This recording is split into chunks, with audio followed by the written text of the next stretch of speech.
Joining me now is founder and president of I Know God U.S., John Amanchukwu. Did I get that right, John? You did well. You did well. Thank you. Also here, the host of the Vince Ellison Show on X, YouTube, and Rumble, and author of The End of Tolerance, Vince Ellison. Gentlemen, thanks so much for being here. John, you first. Why do you think Harris won't answer questions, and why is America tolerating this? She doesn't have any policies. That's why. It's a blank slate. She has nothing to offer to Americans. Keep in mind, her record is Joe Biden's record, and Joe Biden's record is Barack Obama's record. And we saw nothing from both of those administrations. Keep in mind, when Joe Biden came into office, along with Kamala Harris, they stopped the rebuilding of the wall. They stopped construction on it. And then they reinstated catch and release. And they have been guilty of releasing over 1 million criminal illegal aliens a year. They have nothing to offer us. She can't do a press conference. She doesn't know what to say. She has nothing to give the American people. That's why. Vince, why in the world would so many people say they support her when she won't answer questions and won't share her vision for the future? But she's the nominee now. They have no choice, and they know that they've chosen a fool. You know, how she's going to answer the question when they said, Kamala, you knew Joe Biden was crazy and you said he was sane? How is she going to answer the question when they said, how can you support abortion up to the 9th month? How is she going to answer the question when they ask her, okay, Kamala, you believe in allowing anybody to come over the border, you allow fentanyl over the border, you believe in trapping children in failing schools. She can't answer these questions to the satisfaction of the American people, so they want to keep her quiet. Whenever you let a liberal talk, they will expose their liberalism. And they know that other American people will reject it. They'll find out she's an anti-Christian bigot. They'll find out that she had chosen a pervert, Tim Walz, as her daggone running mate. The guy believes in allowing the whole state of Minnesota to be a sanctuary city for children who want to transition without their parents' permission. You know, these people are crazy. To call these people insane is an insult to insane people all over the world.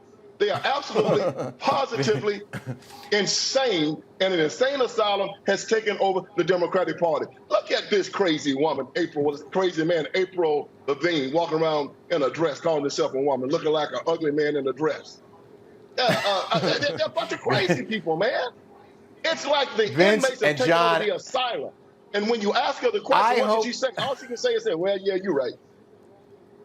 I hope that you two are there to ask the questions. I pray that you two are in the room if and when she actually holds a news conference or does an interview, because you guys are going to ask her the questions that Americans need answers to. That's what we need. We need good, hard questions to her and put her on the spot and make her answer the questions that she won't. Now, I want to play a soundbite to you from Ilhan Omar on her primary victory. She said she actually believes that her black Democratic opponent aligned with Nazis to try and defeat her.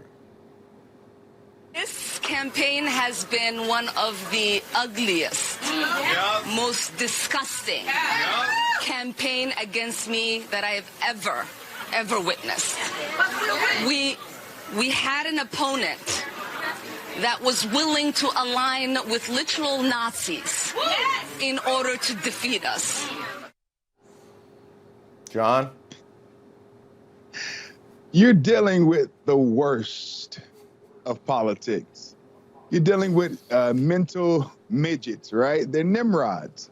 I mean, keep in mind, I travel this country speaking at school board meetings, trying to defend children and protect their innocence. I delivered a message in California entitled 10 Things That Black Students Don't Need in Education. I said we don't need the soft bigotry of low expectations. I said we don't need critical race theory. And we don't need white liberals telling us that they know what's best for us, then we know what's best for ourselves. They labeled me as a white supremacist. I have an African last name.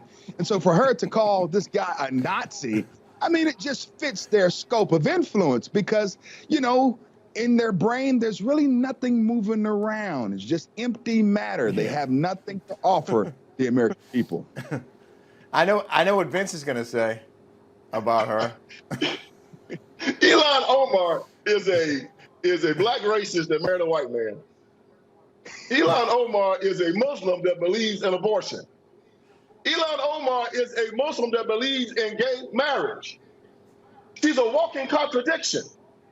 She's just like Kamala Harris. Kamala Harris been lying 4 or 5 years saying that she was black, and now we come to find out she's been lying about it. These people are crazy, man. And what we have to do is stop taking them serious. You need to do what John is doing right now. Just laugh at them and call them crazy. They're insane. Vince Everett Ellison, John Amanchukwu, thank you both very much for joining Prime News. Have a terrific evening, gentlemen. Hey, thank you so much. It is still. Thank you. Thank you.